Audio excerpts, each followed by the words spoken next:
E aí galera do Vira e Bicho, beleza? Sou o professor Leonardo Rico de Química. Vim aqui dar 10 dicas do Enem para você estar muito bem na prova, beleza? Então vamos lá. Pessoal, a dica número 1 é sobre Química Geral. Normalmente é aquela matéria que a gente começa estudando Química. A gente não dá muito valor, que pensa que ela não vai cair, mas na hora que você vai estudar matérias mais difíceis, é essencial que você lembre passo a passo dessas matérias. Quais são elas? Ponto de fusão, ponto de ebulição, densidade, misturas homogêneas, heterogêneas, substâncias puras. E depois disso aquela separação de misturas. Filtração, decantação, destilação e principalmente destilação fracionada. Por que destilação fracionada? Porque ele vincula ao petróleo. E o Enem adora falar de petróleo. Então esses são os passos principais. Pessoal, segunda dica. Qual que é a segunda dica? Sobre mol. Mol é uma matéria que vai cair em vários tipos de questões. O que vocês têm que lembrar? Constante de Avogadro, quantidade de matéria e estequiometria. Estequiometria, vários tipos que vocês têm que lembrar, principalmente rendimento, pureza e excesso ilimitante. Outra coisa que é super importante nesse conteúdo, balanceamento de reações. Dificilmente vai ser cobrado só o balanceamento, mas em várias reações, em várias questões, vai ser exigido que você faça o balanceamento. E aí, gente, não tem jeito, é treino. Tem que fazer várias vezes para não errar na hora da prova. Pessoal, terceira dica é sobre soluções. Soluções você tem que saber desde a teoria, soluções saturadas, insaturadas, até a parte de cálculos, que envolve aquela parte antiga sobre mols. Relação entre temperatura e solubilidade, diagrama de fases, propriedades coligativas como tonoscopia, crioscopia, ebulioscopia. O que vai ser exigido de vocês?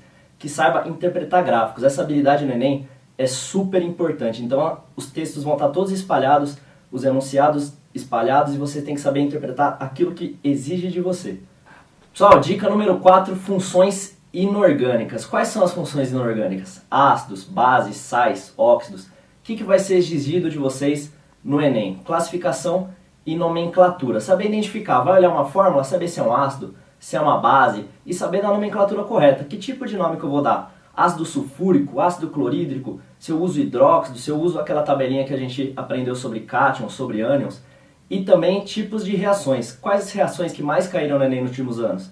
Reações de neutralização, aquela que um ácido e uma base formam um sal e uma água, e também reações de dupla troca. Essas você tem que saber de qualquer jeito.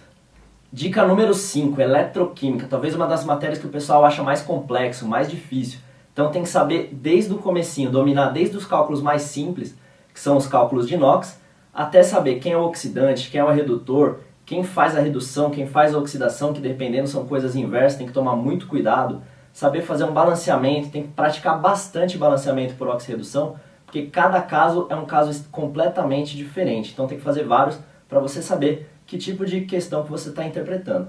Saber também pilhas, todo tipo, teoria, saber pilha de Daniel, pilhas comerciais, todo tipo de pilha, e comparar com eletrólise, que são cálculos completamente inversos. Então você precisa saber quando você está lidando com pilhas, quando você está lidando com eletrólise. E também dentro dessa teoria, saber corrosão de metais, que normalmente é bastante pedido no Enem. Dica número 6, equilíbrio químico. Por que equilíbrio químico a galera também acha muito difícil? Porque tem que dominar outra área da ciência da natureza, que é matemática. Você precisa dominar principalmente potenciação e logaritmo. Por quê? Porque quando você for encontrar um cálculo de pH, cálculo de pOH, vai ser super importante que você lembre desses conceitos básicos de matemática para você conseguir desenvolver essa questão. O que mais que vai ser exigido de equilíbrio químico para vocês? O cálculo das constantes. Ka, Kb, Kc, Kp, Kw. Quando eu utilizo cada uma dessas constantes? É isso que você vai precisar saber. Constante de solubilidade, o KPS. Essa também é outra importantíssima e tem caído em todas as últimas provas do Enem. Dá uma olhadinha na fórmula, que é só aplicar na fórmula, saber interpretar os dados, que não tem erro. Dica número 7, termoquímica. De novo vai ser exigido alguns conceitos de matemática para vocês, principalmente troca de sinais, cálculo com frações, divisão, multiplicação. Por quê? Porque a parte mais difícil da termoquímica é lei de Hess. E essa com certeza cai no Enem. Normalmente cai 2 a 3 exercícios só de lei de Hess na parte de química. Antes de chegar na lei de Hess, você precisa saber pelo menos classificar ali reação endotérmica ou exotérmica, para você conseguir entrar nos exercícios mais difíceis. Cálculo de entalpia também é importante saber, principalmente entalpia de formação e entalpia de combustão. São aquelas que são mais vistas nas últimas provas do Enem. Dica número 8, radioatividade. Esse é aquele conteúdo que é mais simples, que dá para você gabaritar com certeza no Enem. Quais são os tipos de radiação que a gente vai encontrar? Alfa, beta, gama. Lembra um pouquinho da teoria, qual é mais prejudicial ao ser humano, e lembra também dos cálculos, qual o valor de cada uma, que normalmente é cobrado esse tipo de cálculo no Enem. Outro cálculo que também sempre é visto, ano sim, ano não é visto, cálculo de meia-vida. Cálculo super tranquilo também, que dá para fazer e você consegue acertar essa questão. E também fissão nuclear e fusão. Qual a diferença entre as duas? Normalmente vai ser cobrado no Enem temas como, por exemplo, usina nuclear. E é importante você lembrar a diferença desse tipo de assunto. É bom você chegar no Enem com um pouco de bagagem, porque você consegue interpretar e conquistar aquela questão muito mais fácil. Dica número 9, química orgânica. No Enem, normalmente 40, 50, às vezes até 60% da prova se baseia só em química orgânica. Quais são as principais partes? Principalmente as funções orgânicas, por exemplo, hidrocarboneto, álcool, cetona, aldeído, tem que lembrar de todas elas, dessas oxigenadas, e também as nitrogenadas, amina e amida. Por que tem que lembrar principalmente do hidrocarboneto? Sobre hidrocarboneto vão ser perguntadas algumas coisas a mais, por exemplo, classificação da cadeia, classificação de cada tipo de carbono, carbono primário, secundário, sobre a cadeia, se ela é aromática, se ela é fechada, se ela é aberta, então cada uma dessas vai ser perguntada para vocês. Segunda parte também vai perguntar sobre as reações orgânicas. Quais são as principais? Reações de combustão, combustíveis fósseis, essa parte cai muito, toda essa parte relacionada ao meio ambiente cai muito. Sobre os combustíveis fósseis vão ser perguntadas as reações de combustão completa e a reação de combustão incompleta. O que cada uma delas libera? Qual o produto de cada uma?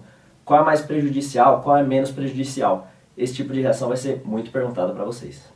Dica número 10, química ambiental. A prova do Enem engloba diretamente química ambiental em quase todas as questões e algumas específicas. O que é mais importante? Efeito estufa, aquecimento global, principalmente chuva ácida. Os óxidos que são responsáveis pela chuva ácida e os ácidos que são formados nela. É importante lembrar cada um deles. E os tipos de energia? Energia nuclear, hidrelétrica, termoelétrica, quais são renováveis, quais são mais poluentes. Isso vai ser muito cobrado de vocês. Pessoal, com essas dicas espero que vocês arrebentem na prova. Então vamos lá, toma água, respira, foca no Enem e vire bicho com X, hein galera?